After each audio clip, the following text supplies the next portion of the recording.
আসসালামু আলাইকুম। তো অনেকেরই অনেক প্রশ্ন যে আমি পিওশোকা বা বোর ছেড়ে কেন আরপোলো ফ্রেমটা নিলাম।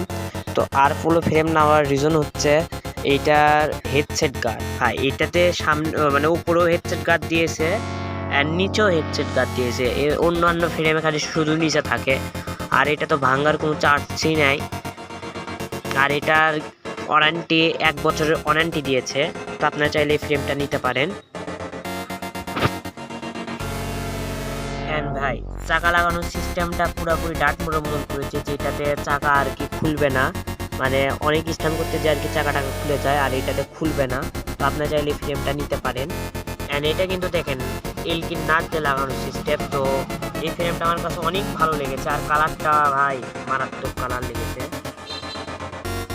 অ্যান্ড যেগুলা বোর্ডস বা ইয়োশোকা ওগুলো হচ্ছে আর কি 2 কেজি 500 থেকে 400 গ্রাম। তো আর এই ফ্রেমটার ওজন হচ্ছে 2 কেজি। আর এটা হচ্ছে এমন একটা টেকনোলজিতে তৈরি যেটা হচ্ছে সিএমসি টেকনোলজি, যেটা আর কি ফ্রেমের ওজনটা কমে ফেলেছে। অ্যান্ড এই জায়গাটা ভাই, এখানেও একটা গার্ড দেওয়া হয়েছে যাতে এই দিক দিয়ে ভেঙে না যায়।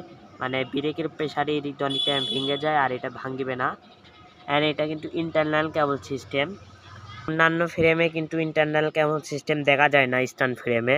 তো এটাতে ইন্টারনাল ক্যামো সিস্টেমও করে দিয়েছে।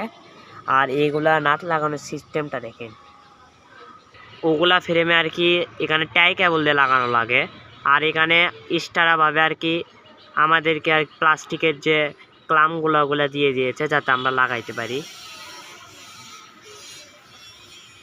অ্যান্ড আপনারা চাইলে আপনাদের যদি কালার টালার ভালো লাগে আপনারা এই ফ্রেমটা নিতে পারেন। আমার কাছে অনেক ভালো লেগেছে। তো আজকে পর্যন্ত, যদি ভিডিওটি ভালো লাগে চ্যানেলটি সাবস্ক্রাইব এবং লাইক করে দেবেন। আল্লাহ হাফেজ।